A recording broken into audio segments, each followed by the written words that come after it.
Conocemos entonces qué ocurre en el mundo. María Alejandra Martínez con la información completa. Así es, William, empezamos con una noticia que se ha venido desarrollando desde hace varios días y es del conflicto que se desarrolla en la Franja de Gaza. El ejército israelí retomó hoy la ofensiva en la Franja de Gaza tras una tregua de 7 horas que llevó algo de calma y respiro al convulsionado territorio, donde más de 1.850 palestinos han muerto en tan solo 28 días de ataques.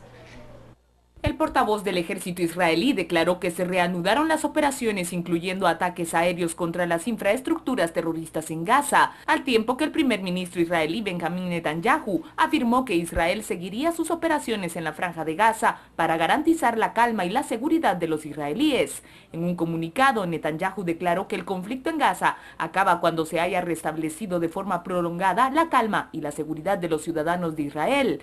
No tenemos intención de dañar a los residentes de Gaza, pero es Hamás quien los está dañando y también impidiendo que les sean llevadas ayudas humanitarias, agregó un día después de que una tercera escuela utilizada como refugio de civiles en la franja fueran atacadas por fuerzas israelíes. La ofensiva israelí parece haber entrado en una nueva fase con el anuncio de la retirada parcial de sus tropas en tierra hace 2 días y con su objetivo de destruir los túneles de Hamás casi finalizado. La cifra de muertes a causa del terremoto que sacudió el domingo la provincia de Yunnan en el suroeste de China se elevó a 398 personas, informaron hoy las autoridades. Socorristas rescataron hoy a decenas de sobrevivientes entre los escombros, después que el fuerte sismo que derrumbó miles de viviendas y dejó al menos 398 muertos y más de 1.800 heridos en la provincia de Yunnan, en el sur de China. Unas 12.000 casas se vinieron abajo cuando el sismo sacudió la tarde del domingo a Ludian, un distrito densamente poblado, ubicado a unos 366 kilómetros al noreste de Kunming, la capital de Yunnan, según la agencia de noticias oficiales. Los rescatistas sacaron de entre los escombros a un niño de 5 años que tenía heridas en las piernas. También informó que los bomberos rescataron a 32 personas que habían estado atrapadas y que se recuperaron 43 cadáveres en esta jornada. Los sobrevivientes, algunos a medio vestir, se sentaron bajo la lluvia a la espera de alimentos y medicinas. Estas imágenes son de la zona del terremoto y muestran las casas viejas caídas. El movimiento telúrico tuvo una magnitud de 6,1 y ocurrió a las 4:30 de la tarde del domingo, a una profundidad de 10 kilómetros según el Instituto Geológico de Estados Unidos. El epicentro fue ubicado a 23 kilómetros de la cabecera del distrito de Ludian. Un ferry con unos 200 pasajeros a bordo volcó esta mañana en Bangladesh, en un río al suroeste de la capital Dhaka, y al menos 100 personas están desaparecidas. Bangladesh, que cuenta con una extensa red de canales interiores y tiene unas medidas de seguridad muy débiles, tiene un elevado récord de accidentes de transbordadores en los que las víctimas son en ocasiones centenares. Las aglomeraciones son a menudo un factor común en muchos de los accidentes y cada vez que ocurre uno, el gobierno promete endurecer la legislación. El vicecomisario del distrito dijo que se habían rescatado a un centenar de pasajeros del barco tras el naufragio en el río Padma. 2 mujeres fueron trasladadas al hospital y murieron, y se desconoce el paradero del resto del pasaje. Existe la posibilidad de que nadaran hasta la orilla. Equipos de la Autoridad de Transporte por Agua en el interior y el ejército de Bangladesh acudieron al lugar para llevar a cabo las operaciones de rescate en una zona situada a unos 30 kilómetros al sudoeste de Dhaka. En marzo del 2012, un ferry se hundió en el mismo lugar, donde murieron al menos 145 personas. El número de muertos en el corrimiento de tierra que sepultó a un pueblo en Nepal aumentó a 30, mientras los equipos de rescate pierden la esperanza de hallar con vida a alguno de los 135 desaparecidos. El Centro Nacional de Emergencia dio a conocer que al menos 20 cadáveres fueron recuperados hoy, después de 72 horas de búsqueda, lo que sitúa a los muertos en 30 y en 135 los desaparecidos.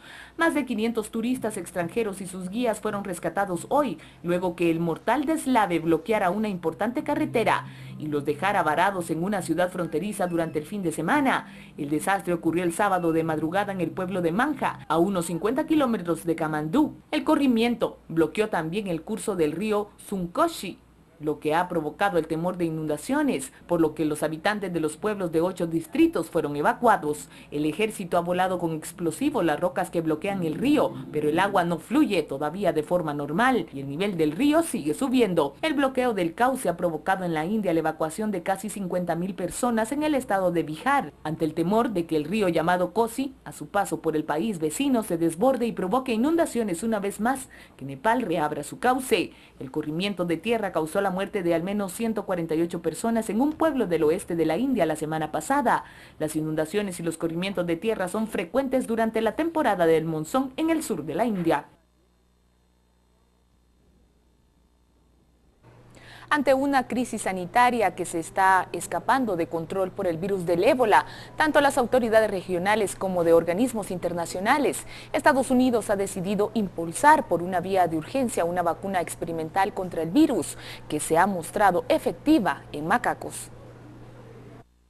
Las pruebas en humanos podrían empezar el mes próximo y, de ser efectiva, podría administrarse a personal sanitario e individuos en alto riesgo de contraer la infección en África Occidental. En algún momento del 2015, declaró el jefe del Instituto Nacional de Alergias y Enfermedades Infecciosas de Estados Unidos, asumiendo que se obtengan los permisos necesarios de la administración de fármacos y alimentos. Unos 20 voluntarios recibirán la vacuna a mediados de septiembre. La vacuna candidata es una entre 3 y 5 en desarrollo y con buenos resultados en pacientes no humanos. Todas ellas estarían a un par de años a ser útiles para humanos, de no ser por la vía acelerada que el gobierno ha decidido adoptar. Varios foros sobre las perspectivas económicas y el papel de la sociedad civil en África y una recepción en el Congreso dan hoy la salida en Washington a la cumbre Estados Unidos-África, a la cual asiste casi medio centenar de gobernantes en ese continente y se ha visto marcado por el brote del ébola. Ambos países debatirán en torno a 3 grandes temas: comercio, seguridad y estabilidad regional, democracia y derechos humanos, aunque la amenaza del brote del ébola será otra de las cuestiones presentes. Por tercer día, las autoridades prohibieron consumir el agua de grifo en una ciudad del noreste de Ohio, en Estados Unidos, después que las pruebas mostraran algunas toxinas en el lago Erie. El alcalde de Toledo dijo que las pruebas realizadas por las autoridades estatales y federales indican una tendencia positiva, pero se necesitan pruebas adicionales. Las autoridades advirtieron a la población el sábado temprano que no tomaran agua del grifo después de las pruebas en una planta de tratamiento, que mostraron lecturas de microcistina por encima de la normal para consumo, en lo fundamental debido a las algas.